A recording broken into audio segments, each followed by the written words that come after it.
This is my video review of Transformers Universe Skyfall. He is a repaint of the Silverbolt and I believe Dreadwing, same figure. But we're going to go ahead and get him in a second here. First thing is first, look at the box. Standard Transformers fare, bad guy here, bad guy symbol there, bad guy name there. Wal-Mart sticker, 25 years. Standard stuff, by that guy, well later on. Bad guy on back, bad guy airplane, mediocre stats, something about him being a spy, I don't know, moving on. We've all seen boxes before. Now on to the meat and potatoes of this review. The airplane mode. Now, he is a rather fancy looking jet, all red and black in his majesty here. He's got landing gear on him, so we can roll a little bit. Big gun here on the front to waste any Autobots that decide they want to come by. But I don't like the back here. It's very red and black, and it's very jagged and pointy paint job. The Decepticon emblems are a nice touch, but I don't like the way it merges in the back. It does have lights and sounds, flying, well, shooting gun, my favorite, and also flying. Take this big gun off the front of it here. Whoa, shot that missile there. A little premature launch there. Anyway, looking here. So what we're going to go ahead and do is, well, I need to move on actually before I move on. The bottom here, I am thoroughly disappointed by the bottom of this mold. I have been and I still will be. What kind of spy jet is it to where you can see the entire bottom of the robot being carried by the plane above? I mean, there are some pretty stupid Autobots, and Decepticons for that matter, but I don't think any of them are going to be fooled by an airplane flying carrying half a robot under it. I mean, we put Hot Rod here. Like, well, if he wants to stand up straight, he's a little loose. And even he wouldn't... I mean, it's just really, I can't even comprehend it. There's no way, I mean, I don't think anyone would mistake the lower portion of a, well, actually, pretty much the entire body of a Decepticon flying overhead. But I digress. The only thing holding it back in jet mode, in my opinion, is that. I'll give it a 3 out of 5, just because I hate that. So we'll begin the transformation. We pull the whole nose up here, clips into the back, right here. Just a little tab. Don't push the button, clip it in. Okay, it's clipped into place. And then the next thing you do is you pull up the arms here from their little lock-in positions.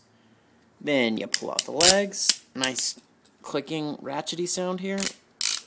Alright. Twist those bad boys forward, like so. And there you go, some legs. And then once they're forward here, the other one, and in the back, there's little red tabs. You just lift those down. Then you go back about a quarter of an inch, but they allow them to stand up. And when you do the hands, if you look at them here, they do have a little flip. Pull them in, clip them into place. Same thing with the other side. Okay. Now those are in place. We can go ahead and flip those out. Straightforward. And then now the last part, which all the other ones have as well, we have to do the head reveal here. So now we push the lower body into the upper body and... oh, he transformed. And so now we have robot mode Skyfall. I actually really like him in robot mode. I do love the color, the red and black, and then the little Decepticon logo here, as well as we do have some gold color in a couple locations. He does have the gun that comes with him. As always, I usually put it in his right hand. That's just because that's how I am. I'll put that in here. So we're looking at here. He's got the gun in there. Cool thing is you lift his, you can just have him hold the gun, and on the back he's still got the little button here on the bottom of the ship, so you can do this. One dead Autobot, or 2, or 5, or 30, however many this guy would kill in an average sitting. Not many, though, I would assume. Here he is in robot mode. He's got tons of articulation, arms, all over the place here. His hands don't. He's got a really bad hand mold, but, you know, I'm not going to complain about that too much. Arms are up and down, side to side, front and back. And you can make him look like, you know, he wants to do some kind of like river dance or something here, you know, trotting in place. Who knows, whatever Decepticons do in their spare time when they're not making Optimus Prime's life miserable. Well, that's pretty much it for that. I don't really care for his head mold too much. I mean, I like the outside of it, but his face mold just seems very unenthused and bland and just doesn't even really seem to care. I mean, really. Just doesn't even seem to have a care in the world. Which I guess in some ways isn't a bad thing. As for size comparisons, we'll do a couple here, if you can see him. Here he is next to this little Ravage guy. Next to one of my favorite Autobots. Stand up straight. Universe Sunstreaker, if he'll stand up.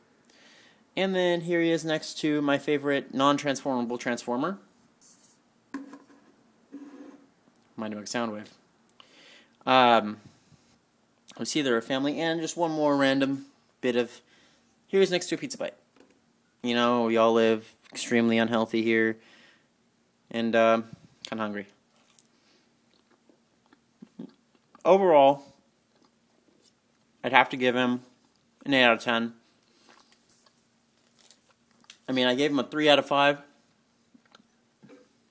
on his jet mode, but I give him 5 out of 5 in his robot mode. I mean, little flaws aside, I really like this mold as far as robot mode goes. I know some people may disagree with me, but very simple, to the point, no fuss, no muss robot. Very much so what I like. And I don't think I have anything else to add to that. So for now, this is Mega Inferior. I am signing off. As always, post comments below. And heckle, berate, whatever you need to do. I appreciate it all.